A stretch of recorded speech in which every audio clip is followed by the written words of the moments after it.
बिस्मिल्लाहिर्रहमानिर्रहीम। Dear students, I hope आप लोग खैरियत से होंगे। तो आज हम अपने नेक्स्ट लेक्चर की तरफ चलते हैं। इलेक्ट्रिक पोटेंशियल हम पढ़ रहे थे। तो इस टॉपिक से पहले मैंने आप लोगों से रिक्वेस्ट की थी कि आप लोगों ने फ़र्स्ट ईयर का एक टॉपिक है एब्सोल्यूट पोटेंशियल एनर्जी या ग्रेविटेशनल पोटेंशियल एनर्जी, उसको एक दफ़ा रिवाइज़ करना है। आई होप आप लोगों ने वो कर लिया होगा। तो ये जो है उससे बहुत मिलता जुलता है। उसमें हमने पोटेंशियल एनर्जी की बात की थी, इसमें हमारे पास इलेक्ट्रिक पोटेंशियल की बात होगी। उसमें बॉडीज़ थी हमने कहा था, और इसमें चार्जेस होंगे। बाकी हमारे पास तकरीबन जो है ये डेरिवेशन उससे मिलती जुलती है। सबसे पहले इसकी डेफिनेशन की तरफ चलते हैं। तो इसकी डेफिनेशन में electric potential at that point की डेफिनेशन जो हम करते हैं वो हम ये करते हैं कि किसी भी एक जो टेस्ट चार्ज होता है या यूनिट पॉजिटिव चार्ज होता है, उसको जो हम मूव करवाते हैं, उस पर जो वर्क डन करते हैं, और मूव कहाँ से करवाना है, इन्फिनिटी से मूव करवा के और इलेक्ट्रिक फील्ड में किसी एक पॉइंट पर लेकर आना है। तो जितना वर्क डन हुआ उसको electric potential at that point कहेंगे।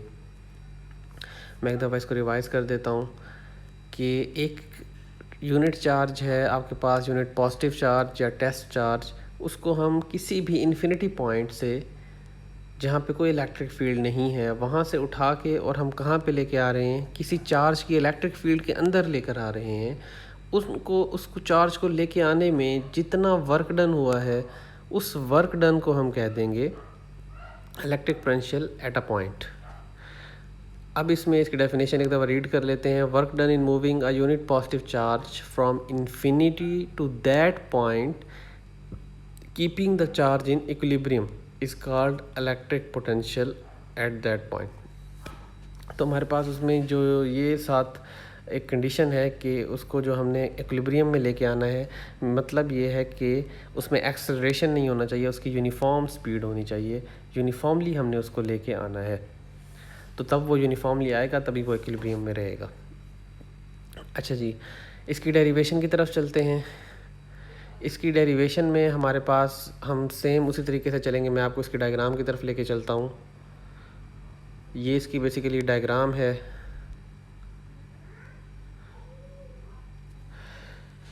तो मैंने जो आपको कहा था कि वो टॉपिक आपने रिवाइज़ करना है फर्स्ट ईयर का, उसमें भी ऐसे ही था कि हमने सरफेस ऑफ अर्थ से एक इनफाइनाइट पॉइंट तक एक बॉडी को लेके जाना था, और उसमें जो वर्क डन था हमारे पास वो था एब्सोल्यूट पोटेंशियल एनर्जी। तो हमने उसको भी इसी तरह से किया था कि हमने पहले 2 पॉइंट सेलेक्ट कर लिए थे, 1 to n उसमें सेलेक्ट किए थे, और उसमें पहले हमने एक फार्मूला फाइंड कर लिया था, फिर उस फार्मूले को अप्लाई कर दिया था जो हमारी डेफिनेशन है। अब भी हम यही करेंगे। आपको ये एक चार्ज नज़र आ रहा होगा जिसकी इलेक्ट्रिक फील्ड आपको नज़र आ रही है। अब ज़ाहिरी बात है ये चार्ज जिसकी आउटवर्ड इलेक्ट्रिक फील्ड लाइंस हैं, आपको समझ आ गई होगी, ये पॉजिटिव चार्ज है। तो हमने इसमें 2 पॉइंट सेलेक्ट कर लिए, ए और बी। इन 2 पॉइंट्स के लिए हम एक फार्मूला ड्राइव करेंगे, फिर उस फार्मूले को हम अप्लाई कर देंगे डेफिनेशन के अकॉर्डिंग। तो इसको स्टार्ट करते हैं। सबसे पहले आपको इसमें नज़र आ रहे होंगे 2 पॉइंट्स ए और बी। चार्ज के सेंटर से पॉइंट ए तक का जो डिस्टेंस है वो आर ए है। इसमें थोड़ा सा आपको जिसे कहते हैं कि शायद देखने में प्रॉब्लम हो इस डायग्राम के अंदर, तो मैंने इसको अलग से भी ड्रॉ कर दिया है आपके आसानी के लिए कि सेंटर से लेकर ए पॉइंट तक का जो डिस्टेंस है वो आर ए है, और सेंटर से जो बी पॉइंट तक का डिस्टेंस है वो आर बी है, और ए से बी तक का जो डिस्टेंस है उसको नाम दिया गया है डेल्टा आर का। ठीक है, तो ए और बी पॉइंट पे अब हम सारा जो डेरिवेशन है हमारे पास, इसका मोस्टली पार्ट ए और बी के पॉइंट के अराउंड घूमेगा। तो इसको स्टार्ट करते हैं। सबसे पहले आपको इक्वेशन 1 नज़र आ रही होगी, delta V is equal to minus E delta R. ये इक्वेशन बेसिकली हमारे पास कहाँ से आई? ये पोटेंशियल ग्रेडियंट से आई, जो हमने लास्ट टॉपिक पढ़ा था उसमें E is equal to minus delta V over delta R आया था। तो अगर उसमें से हम डेल्टा वी फाइंड करें तो वो इक्वल टू आ जाएगा माइनस ई डेल्टा आर। इसको हमने कह दिया इक्वेशन नंबर 1। उसके बाद इक्वेशन नंबर 2 की तरफ चलते हैं। इक्वेशन नंबर 2 जो है ये इलेक्ट्रिक फील्ड इंटेंसिटी की डेफिनेशन से आई है और कूलम्स लॉ को मिलाने से आई है। ये लास्ट भी एक दफ़ा हम डिस्कस कर चुके हैं और आपकी आसानी के लिए मैंने आज इसको साथ लिख दिया है। ये आपको E is equal to F Q naught जो है ये तो हमारे पास इलेक्ट्रिक फील्ड इंटेंसिटी की डेफिनेशन है, force per unit test charge. तो अब हमारे पास फोर्स जो है इसमें वो इलेक्ट्रिक फोर्स है, ज़ाहिर बात जो कूलम फोर्स होती है। तो कूलम फोर्स का फार्मूला है हमारे पास F इज़ इक्वल टू के Q1 Q2 over R square, या फिर K जो है वो 1/4πε0 के इक्वल है, तो उसकी वैल्यू पुट कर दी है।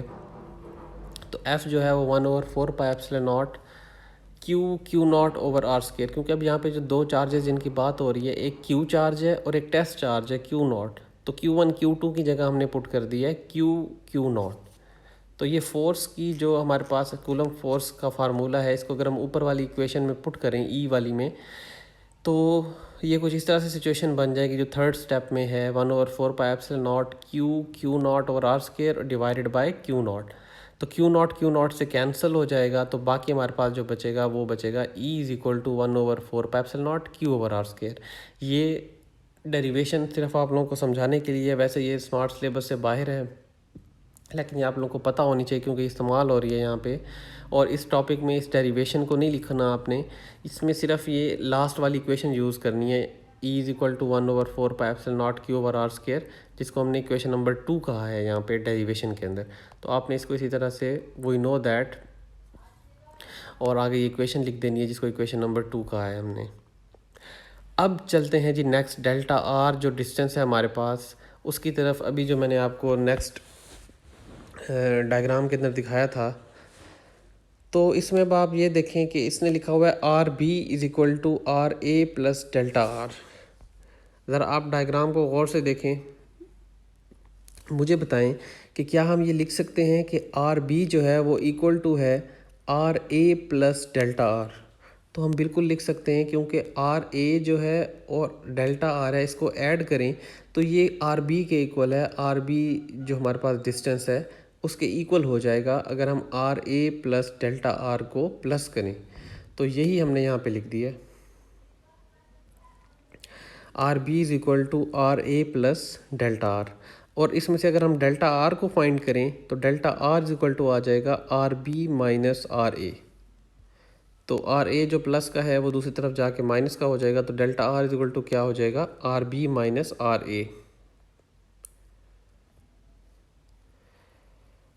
उसके बाद देखें जी, अगर हमने आर फाइंड करना हो इसमें, क्योंकि अब हमारे पास दो पॉइंट्स हैं इस डेरिवेशन में, ए और बी, दोनों का डिस्टेंस अलग है, एक का आर ए है एक का आर बी है, और हमने इलेक्ट्रिक पोटेंशियल एक फाइंड करना है। तो उसके लिए अगर हम एक आर फाइंड करना चाहें तो वो जो आर हम फाइंड करना चाहें तो वो उसके लिए फिर हमारे पास मैथ्स ने एक तरीका बताया है कि अगर आपके पास तरफ से दो वैल्यूज़ हों और आपने उसका कंबाइंड इफेक्ट लेना हो तो आप उसका एवरेज ले सकते हैं, आप उसकी मीन ले सकते हैं।